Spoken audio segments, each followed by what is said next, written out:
পুজোর আগে রেগার বকেয়া মেটানো ও বন্যার ক্ষতিপূরণ সহ একাধিক দাবিতে জেলা কিষাণ কংগ্রেসের ডেপুটেশন।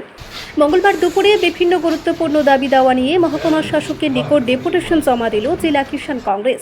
বিশালগড়ে এই ডেপুটেশন প্রদান করা হয় মহকুমা শাসক রাকেশ চক্রবর্তীর হাতে। কিষাণ কংগ্রেসের পক্ষ থেকে মূল দাবি ছিল আসন্ন দুর্গাপুজোর আগেই রেগার বকেয়া পরিশোধ করা, সাম্প্রতিক বন্যায় ক্ষতিগ্রস্ত পরিবারগুলিকে আর্থিক সহায়তা প্রদান এবং কৃষকদের নানা সমস্যা নিয়ে দ্রুত পদক্ষেপ গ্রহণ করা। এই ডেপুটেশনে উপস্থিত ছিলেন বিশালগড় ব্লক কংগ্রেস সভাপতি দিলীপ চৌধুরী, কংগ্রেস নেতা টিটু আহমেদ, বিশালগড় জেলা কংগ্রেসের সাধারণ সম্পাদক আরিফাত ইকবাল সহ অন্যান্য কংগ্রেস কর্মীবৃন্দরা। ডেপুটেশন শেষে নেতারা জানান, কৃষকদের সমস্যা নিয়ে সরকারকে সচেতন করতে এই পদক্ষেপ।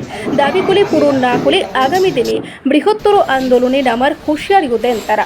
আমরা বিশালগড় এইচডিএম সাহেবের নিকট একটা ডেপুটেশনে মিলিত হই বিশালগড় জেলা কিষাণ কংগ্রেসের তরফ থেকে।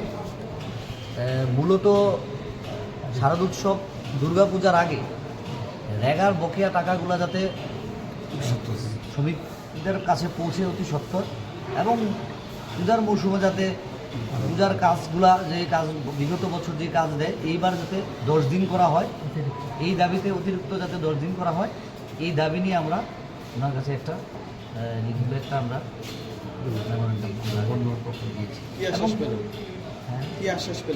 উনি আমাদেরকে আশ্বাস দিয়েছেন যে পূজার আগে এগুলি মিটিয়ে দেওয়ার চেষ্টা করবেন।